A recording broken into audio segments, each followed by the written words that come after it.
ఒక్కసారి కొమ్మూరి గోల్డ్ కి కాల్ చేయండి. తాకట్లో ఉన్న మీ బంగారాన్ని విడిపించి మార్కెట్ ప్రైస్ కి వాళ్ళు కొనుక్కుని మిగతా డబ్బులు మీకు ఇచ్చేస్తారు. హలో అండి, అందరికీ నమస్కారం. నేను మీ కట్టా కార్తీక్.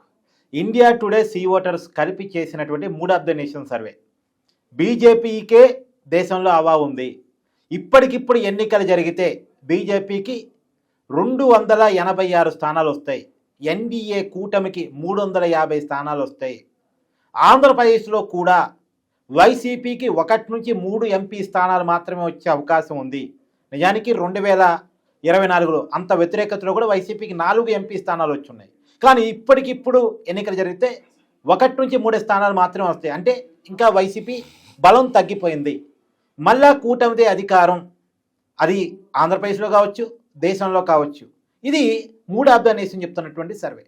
దీని గురించి మాట్లాడుకునేటువంటి ప్రయత్నం చేద్దాం. నాతో ఉన్నారు బీజేపీ అధికార ప్రతినిధి రవిచంద్ర రెడ్డి గారు. సార్ నమస్కారం. నమస్కారం సార్, ఇప్పటికిప్పుడు ఎన్నికలు జరిగితే మళ్ళీ మోడీయే పీఎం, ఏపీకి మళ్ళీ చంద్రబాబే సీఎం. ఇది నేను చెప్తున్న మాట కాదు, మూడ్ ఆఫ్ ది నేషన్ చెప్తున్నటువంటి సర్వే. ఎంపీల పరంగా వాళ్ళు పార్లమెంట్ పరంగా చెప్పారు. పార్లమెంట్ పరంగా చెప్పినప్పుడు ఆంధ్రప్రదేశ్లో ఇప్పటికిప్పుడు ఎన్నికలు జరిగితే 1 నుంచి 3 స్థానాలు మాత్రమే వైసీపీకి వస్తాయని చెప్పారు. అదే దేశంలో చూసినప్పుడు ఎన్డీఏ కూటమికి 350 స్థానాలు వచ్చే అవకాశం ఉంది. ఒక బీజేపీకి 286 స్థానాలు ఎంపీ స్థానాలు వచ్చే అవకాశం ఉందని చెప్తుంది. ఎలా చూస్తారు కార్తిక్ గారు? ఇండియా టుడే తన ప్రామాణికతతో పాటు జర్నలిజంలో ఎప్పటి నుంచో ఉన్న స్టాండర్డ్ కలిగిన పత్రిక అండ్ ఛానల్ ఆల్సో.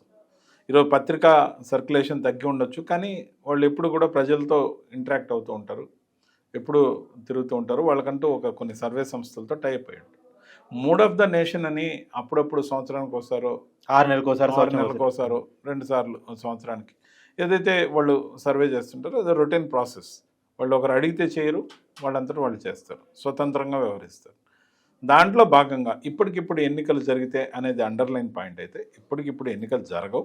కానీ mood of the nation in meaning is pulse of the people in various states ఏదైతే సేకరించారో దాంట్లో కూటమి బలంగా ఉందని, ముఖ్యంగా భారతీయ జనతా పార్టీకే సింగిల్గా 289 సీట్లు, మీరు 86 అన్నారు, 89 సీట్లు. అదేవిధంగా ఎన్డీఏ అలయన్స్కి మొత్తం మీద 352 సీట్లు వస్తాయని చెప్పడంతో పాటు వైఎస్ఆర్సీపీకి 1 నుంచి 3 సీట్లు వచ్చే అవకాశం. గతంలో వైఎస్ఆర్సీపీ 4 ఎంపీ సీట్లు గెలిచిన 4 అంటే 7 మంది ఒక ఎంపీ సీటుకి ప్రాతినిధ్యం వహిస్తారు అనుకున్నా. 7 మందిలో కనీసం ఒక 5 మంది గెలిచి ఉన్నా, అదే 4 ఒక్కొక్క 5 మంది గెలిచిన 20 అన్న ఉండాలి. అవును. అంటే అసెంబ్లీకి వచ్చేసరికి జగన్మోహన్ రెడ్డి గారు వద్దని కూటమికి స్పష్టమైన ఆధిక్యం ఇచ్చారు. ఎందుకు ఇచ్చారు? మార్పు కోరుకున్నారు. అనేక రకాల విషయాల్లో జగన్మోహన్ రెడ్డి గారిని వద్దని చంద్రబాబు నాయుడు గారిని మళ్ళీ తీసుకొచ్చారు. కూటమి బలంగా ఉండాలని కోరుకున్నారు, బలంగా ఉంది కూడా. అవును. అంటే అదే బట్టి మనకు అర్థమైంది, పార్లమెంట్కి వైసీపీకి ఓటేసిన వాళ్ళు అసెంబ్లీకి టీడీపీకో లేదా ఇంకో బీజేపీకో జనసేనకు ఓటేశారంటే వైసీపీని రాష్ట్రంలో బలంగా వద్దు, ముఖ్యమంత్రి స్థానంలో కూర్చోబెట్టద్దు. ముఖ్యంగా మాకు ఆశ్చర్యకరమైన ఫలితం తిరుపతిలో వచ్చింది. తిరుపతిలో వైఎస్ఆర్సీపీ గెలవడం ఒక విచిత్రం అనిపించింది. ఎందుకంటే వరప్రసాద్ గారి మీద ఉన్న నెగటివిటీగా ఏదో కారణం భారతీయ జనతా పార్టీ ఓడిపోతుందని మేము అయితే అనుకోలే.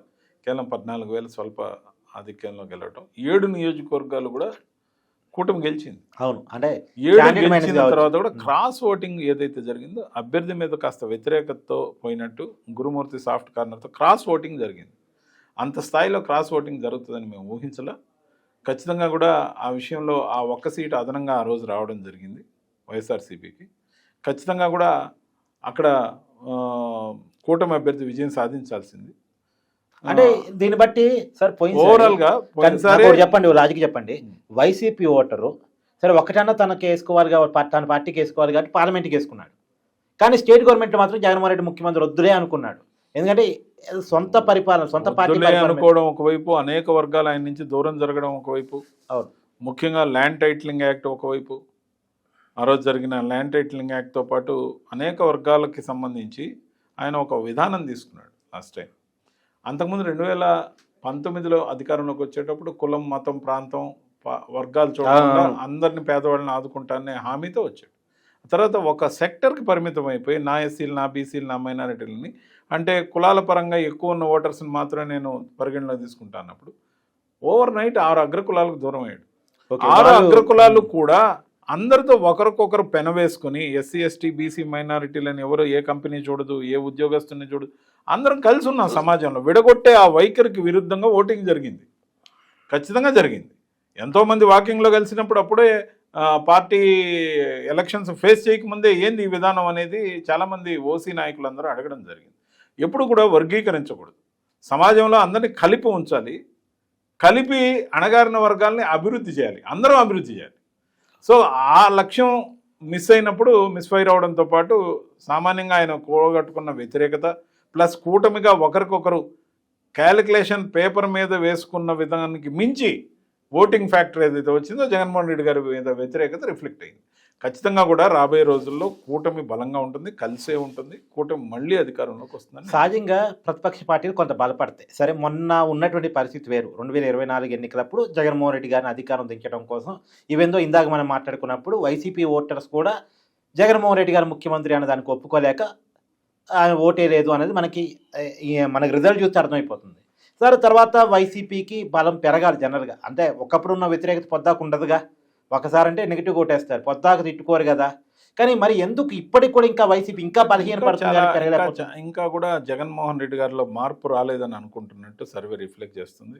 అదే సేమ్ ఓల్డ్ కోటరీ ఉండడంతో పాటు ఎంటైర్ పార్టీలో unanimous one decision is there.